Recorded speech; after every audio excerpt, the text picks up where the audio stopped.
মুসলমানরা এই উত্থানের সুযোগ আবার কত শত বছর পরে পাবে আমি জানি না।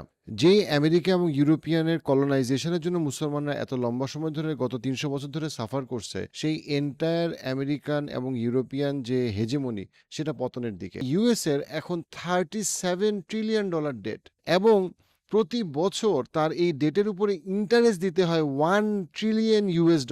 $1 ট্রিলিয়ন তাকে প্রতি বছর তাকে দিতে হচ্ছে এবং তার টোটাল ডেটের পরিমাণ $37 trillion debt. Can you imagine it? এই ডেটটা তার কার কাছে? এই ডেটটাকে আমরা দুই ভাগে ভাগ করতে পারি। একটা হচ্ছে এক্সটার্নাল, একটা হচ্ছে ইন্টারনাল। ইন্টার্নাল হচ্ছে গিয়ে তার দেশের মানুষের কাছে সহজভাবে এবং দেশের প্রতিষ্ঠানগুলোর কাছে। আর এক্সটার্নাল হচ্ছে গিয়ে অনেকগুলো দেশের কাছে, বাট মৌলিকভাবে সবচেয়ে বড় হচ্ছে ৩টা দেশ। ১ নাম্বার সবচেয়ে বড় হচ্ছে গিয়ে জাপান, ২ নাম্বার হচ্ছে গিয়ে চায়না, ৩ নাম্বার হচ্ছে গিয়ে ইউকে। এই ৩টা দেশ হচ্ছে গিয়ে এই অর্ধেক মানে $37 ট্রিলিয়ন এর অর্ধেকের বেশি, অ্যাপ্রক্সিমেটলি $20 ট্রিলিয়ন ডেট হচ্ছে এই ৩টা দেশের কাছে। বাকিটা হচ্ছে তার দেশের প্রতিষ্ঠান এবং দেশের গভর্নমেন্টের ট্রেজারি বন্ড সবকিছু মিলায়। তার মানে দিনের শেষে আপনি পৃথিবীর সমস্ত দেশের মধ্যে, কথাটা বুঝেন, সমস্ত দেশের মধ্যে পৃথিবীতে আপনি যদি আজকে আমেরিকায় জন্মগ্রহণ করেন এবং আপনি আমেরিকার সিটিজেন হন, তাহলে আপনার যে ন্যাশনাল ঋণের বোঝা এটা পৃথিবীর যে কোনো দেশের থেকে বেশি, পৃথিবীর যে কোনো গরিব দেশের থেকে বেশি। এখন আপনার কাছে এটা হাস্যকর মনে হতে পারে যে ভাই আহিয়া ভাই আপনি ছাগল হয়ে গেছেন, এত উন্নত দেশ আমেরিকা, সেখানে আপনি বলতেছেন ঋণের বোঝা সবচেয়ে বেশি। জি ভাইয়া, ঋণের বোঝা সবচেয়ে বেশি এবং সেই বোঝাটা আপনাকে বইতে হবে। আপনি বলতে পারেন ভাই আমি তো আমেরিকায় হাঁটাচলা করতেছি, কই আমাকে তো এই ঋণের বোঝা বইতে হইতেছে না, আমি তো কোনো সমস্যা ফেস করতেছি না। আপনি করতেছেন কিন্তু আপনি খেয়াল করতেছেন না। এক্সাম্পল, আজকে আমেরিকার একজন সাধারণ নাগরিক, মধ্যবিত্ত নাগরিক, সে বাসা কিনতে পারতেছে না, সে তার স্টুডেন্ট লোনের থেকে বের হইতে পারতেছে না। তাকে পড়াশোনা করার জন্য তাকে যে লোনটা নিতে হচ্ছে, স্পেশালি ইউনিভার্সিটিতে স্টুডেন্ট লোন, সেই লোনটা সে ফেরত দিতে দিতে তার বয়স হয়ে যেতেছে অনেক। আবার আপনি কম্পেয়ার করেন, আপনি যদি সৌদি আরব বা কাতারে যারা পড়াশোনা করতেছে, তারা বেশিরভাগ ক্ষেত্রে তাদের কোনো স্টুডেন্ট লোন নিতেই হচ্ছে না।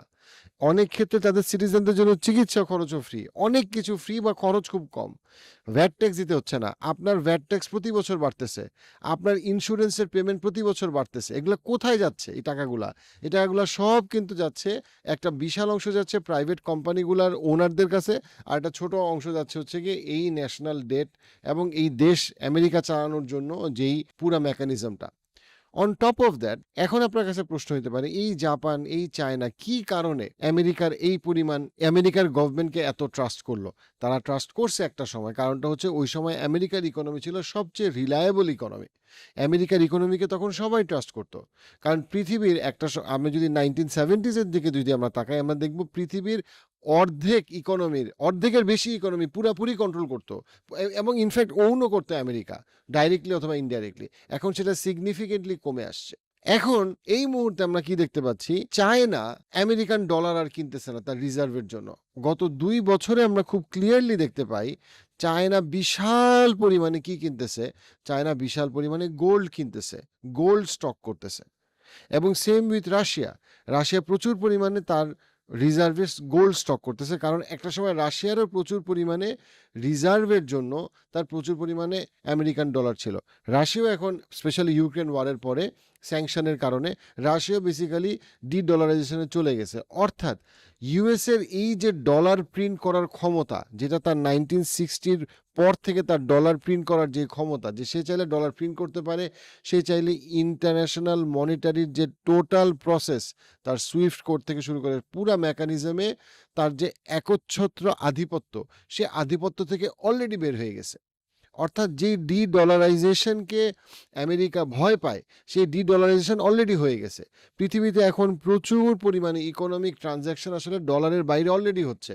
যেমন ধরেন সৌদি আরব, পাকিস্তান এবং চায়না, এই 3 দেশের মধ্যে প্রচুর পরিমাণে ট্রানজ্যাকশন হচ্ছে ডলারের বাইরে। একজন আরেকজনকে মিলিটারি সাপোর্ট, ইকোনমিক সাপোর্ট যে দিচ্ছে সেটা ডলারের বাইরে।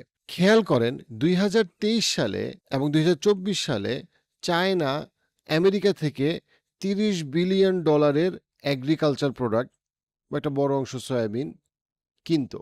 চায়না কিনতো, ইউএসএ বেচতো, ইউএসএর ফার্মাররা বেচতো। আমরা ইউএসএ কে অনেক কিছু মনে করি যে সব টেকনোলজি বেস, বাট আসলে আপনি যখন আইওয়ার দিকে যাবেন, আপনি খেয়াল করবেন ইউএসএর একদম মাঝখানে ইউএসএর ইকোনমির একটা খুব বড় সলিড অংশ হচ্ছে আসলে এগ্রিকালচার বেসড, যেমন সয়াবিন, আরো অনেক কিছু।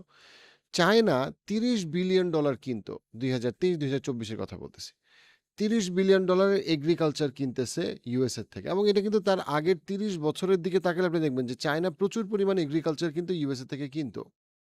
ঠাস করে আপনি যখন 2025-এ চলে আসবেন, মানে 2023 থেকে 2025-এ আসবেন, আপনি দেখবেন সেইটা প্রায় 80% কমে গেছে। চায়না এটা কিনতেছে না। কি করছে চায়না? চায়না সমানে ফ্যাক্টরি, এগ্রিকালচার ফ্যাক্টরি বানাইতেছে ব্রাজিলে। এবং সে পুরা প্রোডাকশনটা অলমোস্ট মোর দেন 80% প্রোডাকশন সয়াবিন এই সেপ্টেম্বরে সে পুরোটা কিনতেছে কোথা থেকে? সে সয়াবিন কিনতেছে ব্রাজিলের থেকে। কিন্তু ব্রাজিলের ওই ফ্যাক্টরিগুলা করার পুরা ইনভেস্টমেন্ট কিন্তু দিছে আবার চায়না।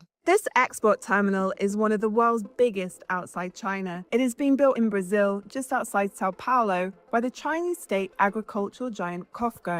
তার মানে কি দেখেন, এই যে $30 বিলিয়ন যেই আমেরিকান ফার্মাররা যারা সলিড টাকাটা ইন্টারেস্ট হিসাবে অথবা সলিড ইকোনমিক ইনপুটটা দিত আমেরিকান ইকোনমিতে, সেটা কি হয়ে গেল? সেটা নাই হয়ে গেল মুহূর্তের মধ্যে। আমেরিকা এখন চাইলে এটা অন্য কাউকে, চায়নার অল্টারনেটিভ আমেরিকা চাইলে অন্য কাউকে পাবে না বা পাচ্ছে না। তাহলে চায়না কি করলো?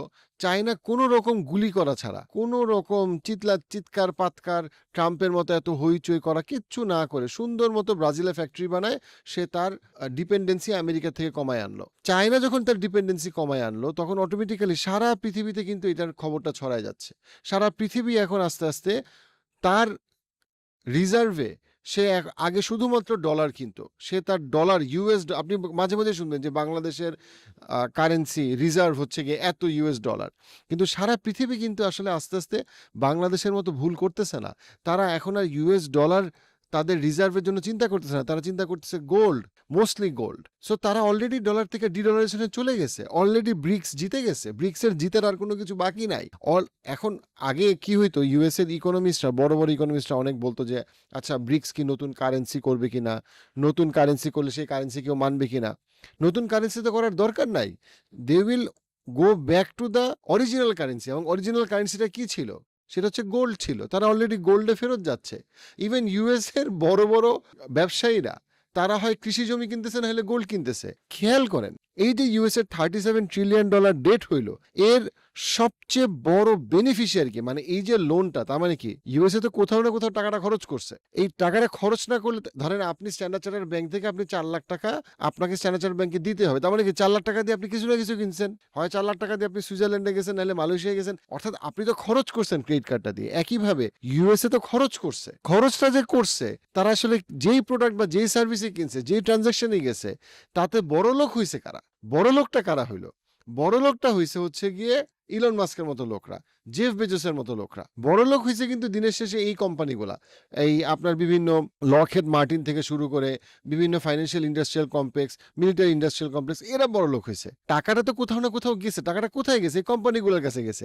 যেই জন্য আমি আপনাকে একটা রিডিকুলাস স্ট্যাটিস্টিক্স দিই। 2016 সালে অক্সফ্যাম বলতেছে যে পৃথিবীর সবচেয়ে ধনী 26 জন মানুষ পৃথিবীর বটম হাফ, মানে 3.5 বিলিয়ন মানুষের থেকে বেশি টাকা ওন করে। কত হাস্যকর! পৃথিবীতে এরকম সেন্ট্রালাইজেশন অফ ওয়েলথ কখনো হয় নাই। আচ্ছা, 2024-এ অক্সফ্যাম বলতেছে, ইনফরমালি বলতেছে যে পৃথিবীর সবচেয়ে ধনী 50 জন মানুষের কাছে যেই টাকা আছে বা তারা যেই টাকার মালিক, সেই পরিমাণ টাকা পৃথিবীর বটম অর্ধেক মানুষের নাই, ইনক্লুডিং দেশ। মানে আপনি চিন্তা করেন যে কতটা রিডিকুলাস অর্থনৈতিক বৈষম্য। এবং এই 50 জনের ফোর্বস লিস্ট অনুযায়ী এই 50 জনের মোর দেন 80%ই কারা? আমেরিকানরা এবং ইউরোপিয়ানরা। অন্য কোনো মুসলিম দেশের না। অন্য মুসলিম দেশের যে টাকাটা আছে সেটা তাদের সভারেন ওয়েলথ, কাতারের সভারেন ওয়েলথ, দুবাইয়ের সভারেন ওয়েলথ। এই টাকা তাদের টাকা এবং তাদের বেশিরভাগই তাদের গভর্নমেন্টের টাকা। এই টাকা অন্য কারো কাছ থেকে নেওয়া না, কোনো চুরি করা না। কোনো এভারেজ সাউদি কোনোদিন বলবে না যে গভর্নমেন্ট আমার কাছ থেকে টাকা নিয়ে গেছে, অসম্ভব। কোনো এভারেজ মধ্যবিত্ত কাতারি কোনোদিন বলবে না যে আমার টাকা গভর্নমেন্ট নিয়ে গেছে। কিন্তু সত্য কথা হচ্ছে গিয়ে আমেরিকার সাধারণ মানুষের টাকা নিয়ে গেছে, লন্ডনের সাধারণ মানুষের টাকা নিয়ে গেছে এই কোম্পানিগুলা, নানা ধানাই পানাইয়ের মাধ্যমে, নানা দামের মাধ্যমে। আপনি যদি দেখেন 1990 সালে অথবা 2000 সালে একজন এভারেজ মধ্যবিত্ত ইউরোপিয়ান অথবা আমেরিকান সহজেই বাসা কিনতে পারতো। তাদের স্ট্যাটিস্টিক্স। কিন্তু এখন 40 বছর পার হয়ে যাচ্ছে তারা একটা বাসা কিনতে পারে না। কেন পারে না?